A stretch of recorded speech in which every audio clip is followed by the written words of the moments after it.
just for grins and giggles, I tried starting the 2520. It's 25 degrees here and sunshiny. You can see it's kind of smoky in the building here because of the raw fuel that won't burn.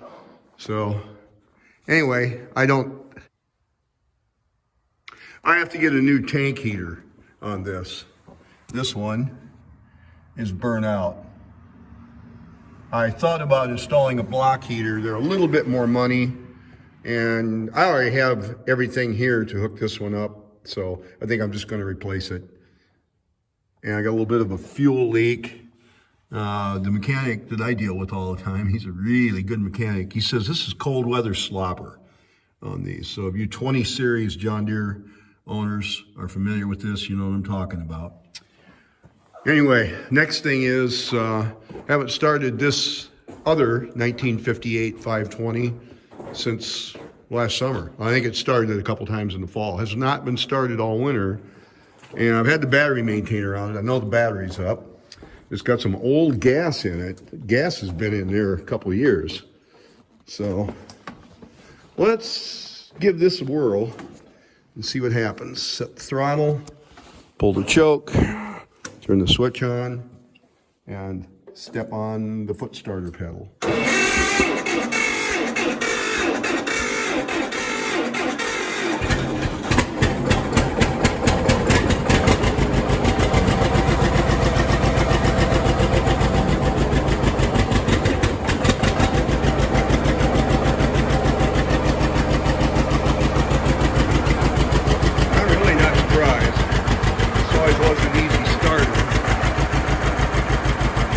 Keep it running for a few minutes so it warms up a little bit.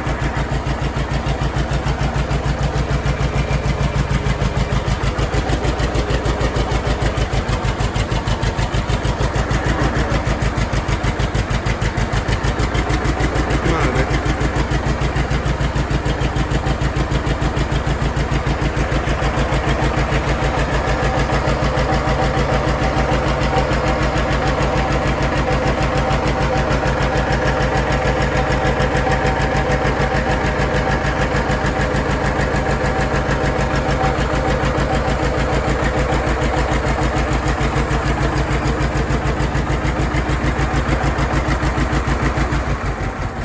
Okay, we know she's going to run.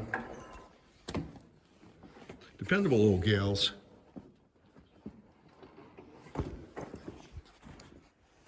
My dad always wanted a 530, and we could not find any.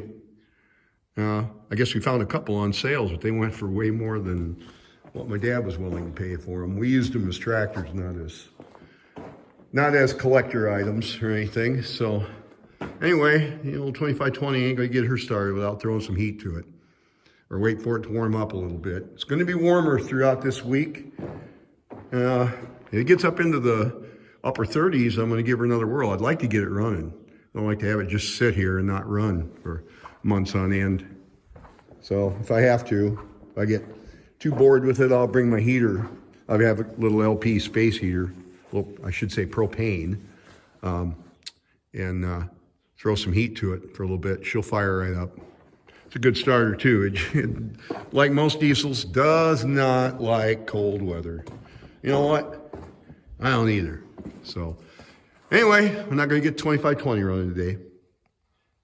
The Ford, I think I need a new battery in that, and I've got some wiring issues and maybe a solenoid or two that needs to be replaced. That should run. The other 520, I don't know.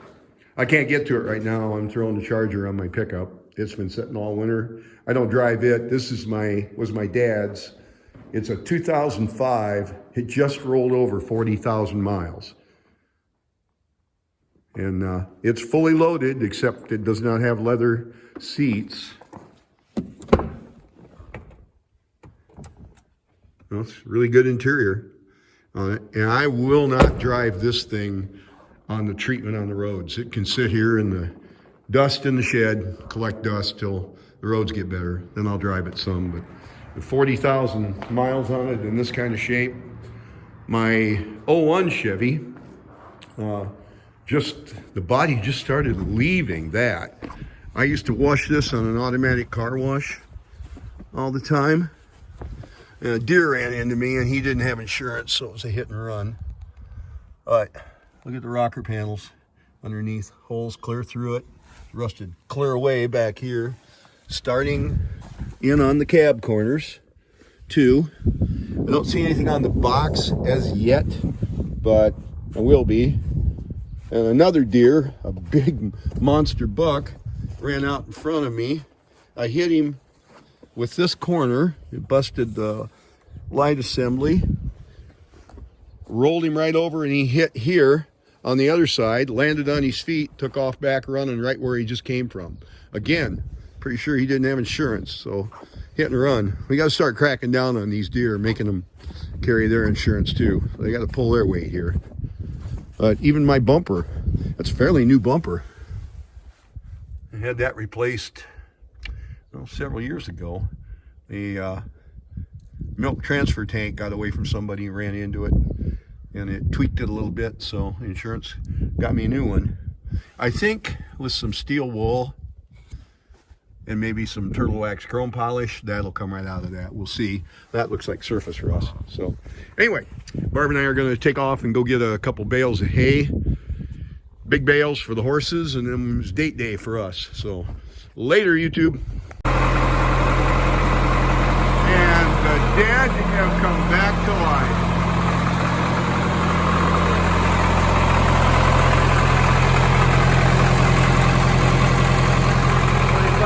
Fired up.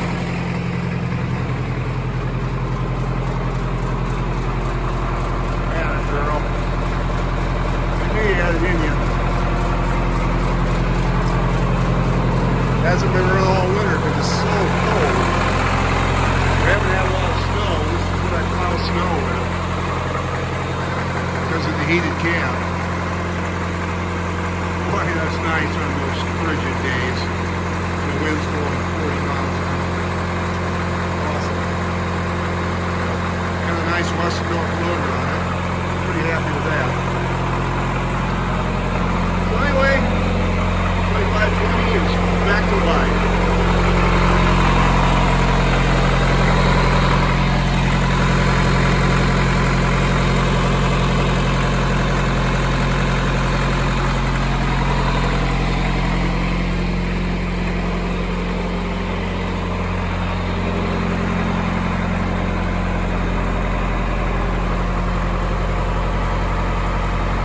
It's about 29 degrees.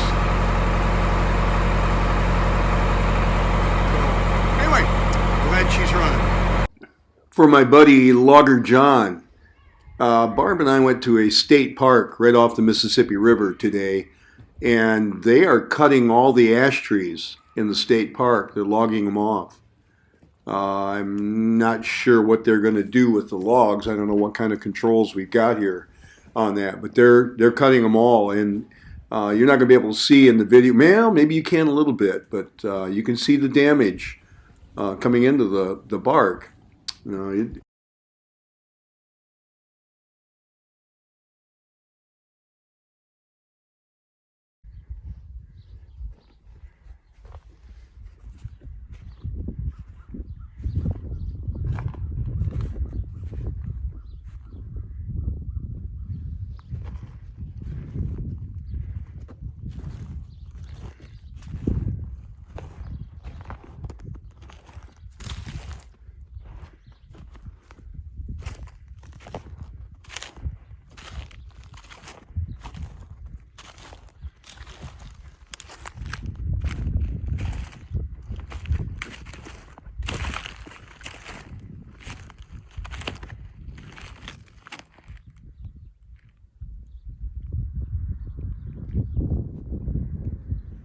making you nervous, big guy? Where you going?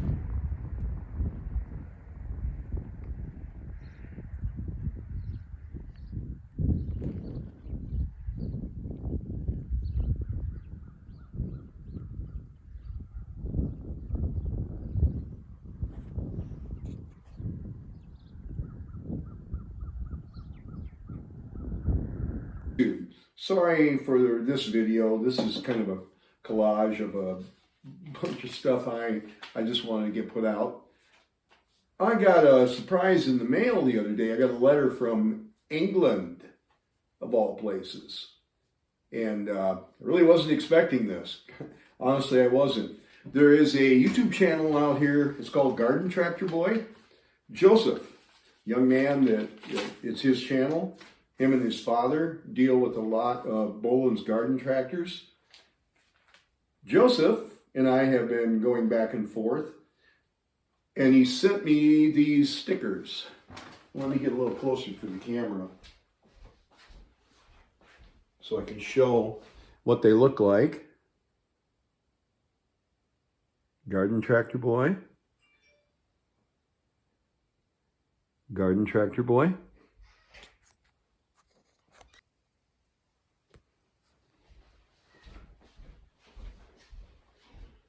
Anyway, along with the stickers, Joseph wrote me a note. You didn't get the fancy letter opening,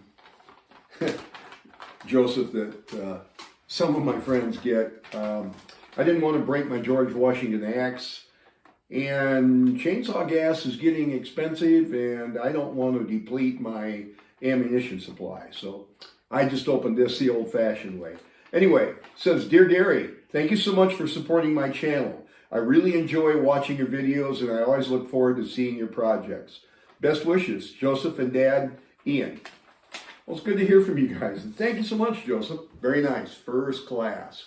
I sure appreciate it. Meanwhile, back at the joke. There was a congressman who co-sponsored a bill, and true to fashion, the opposition against the bill and the support for the bill, the opposition from the dark side showed up, and so did the person who helped sponsor it. And his wife was sitting outside waiting to go out for lunch with him. First, had the door open, and the co-sponsor of the bill met with him, and they're talking, and the congressman is just, yep, absolutely, I agree, totally agree. Yep, you're right, you're absolutely right. So the co-sponsor said, so you're definitely going to vote for this? Yes, yep, we can count on you. Yep, you're right, you're absolutely right, you can count on me. They shake hands, he leaves, and the opposition, the dark side, comes in and gives him all these points, and the congressman's sitting there stroking his chin going, you're right, you're absolutely right. So I can count on you to vote against this? Absolutely, you're absolutely right. You can count on me to vote against this. And he leaves. The wife comes in and she goes, the first guy came in and you were talking to him and you told him that you were going to vote for the bill. He's sitting there going, you're right, you're absolutely right. And she goes on, and the second guy came in, and you told him you were going to vote against the bill. And you're right, you're absolutely right. She goes, you can't run your business, you can't run the country like this. He goes, you're right, you're absolutely right. Thanks for watching, YouTube.